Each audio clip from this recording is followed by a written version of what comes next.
To go or not to go? Hey, Travis County, I'm Tamara Schubert, your Family Consumer Science Educator for NMSU and Travis County Cooperative Extension Service. We are talking child development this month, and today we're taking a look at potty training and hopefully answering a few of those questions.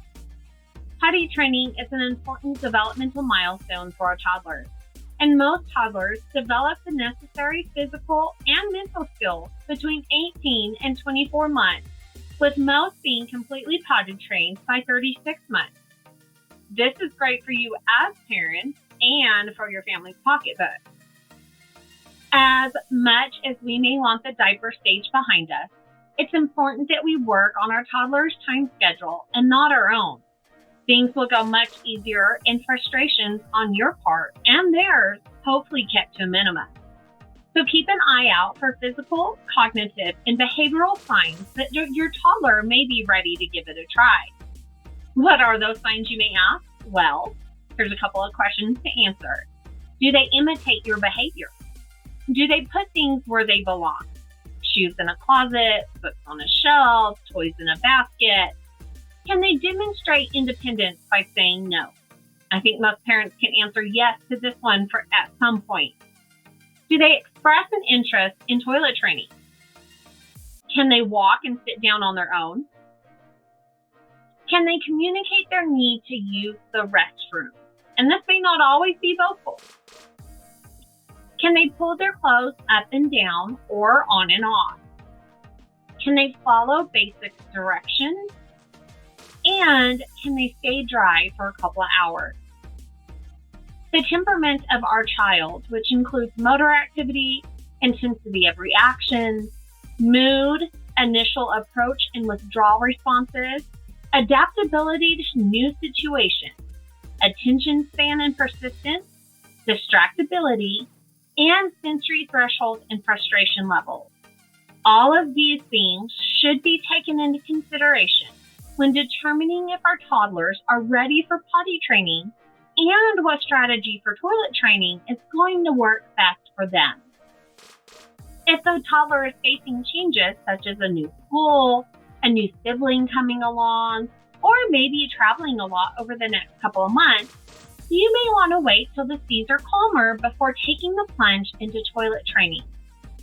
A couple of notes that will help along the way. 1, boys tend to train more slowly than girls, and second, subsequent children may learn more quickly than our firstborn. 2, with a boy, it's often simpler to teach him to go sitting down at a young age and wait for standing up until after they have conquered. And 3, it's important to never restrain a child or physically force them to sit during potty training. When it's time to begin potty training, here's a couple of tips for you. Choose your words. We all use different words when it comes to our children. So which words will you use to describe bodily fluids? It's important to note that we want to avoid negative words such as stinky or dirty or messy. Prepare the equipment. Let them pick out a potty chair for the bathroom. There's so many nowadays and they're all different. But giving them an option to help you pick it out gives them some ownership of it. Make sure your child's feet rest comfortably on the floor or on a stool. And it's simple. Use positive terms when we talk about the toilet. Then schedule some potty training breaks. Have your child sit on the potty chair or toilet without a diaper for a couple of minutes and at 2-hour intervals. First thing in the morning or right after nap are excellent times to start. Even if they simply sit there, praise them for trying and remember to remind them that they can try again later. If you're out on the road, you're traveling away from home, things like that, take your potty chair with you.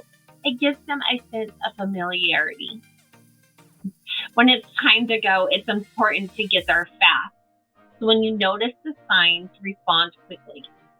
Keeping your children in loose, easy to remove clothing also makes it quick and fast to get there, but it also lets them pull them up and down on their own.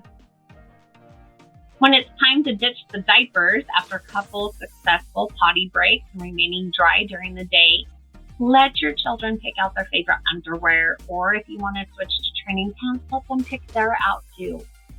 Again, there's so many options on the market, and letting them have a voice gives them some ownership in the change. If your child resists using the potty chair or the toilet, or simply isn't getting the hang of it within a couple of weeks, give them a break. Chances are they're simply just not ready for it yet. When the toddler uses the potty successfully, shower them with praise.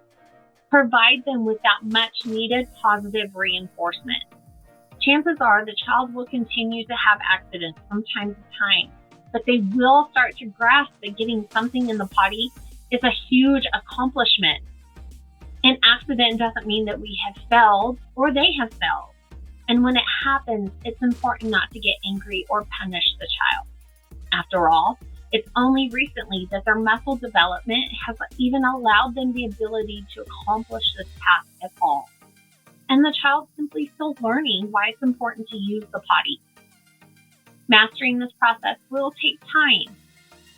Going negative with punishment pretty much never works. It can delay the process, and it can even contribute to constipation in our kids. As frustrating as the process can be from time to time, you will be rewarded for keeping a relentlessly positive attitude. There's a couple more notes to keep in mind here. Learning to control the bladder generally comes after bowel control. And many children who have mastered the toileting process during the day may not be able to stay dry for many more months at night. If you're caught in a stalemate with your kiddos, raise the fun factor.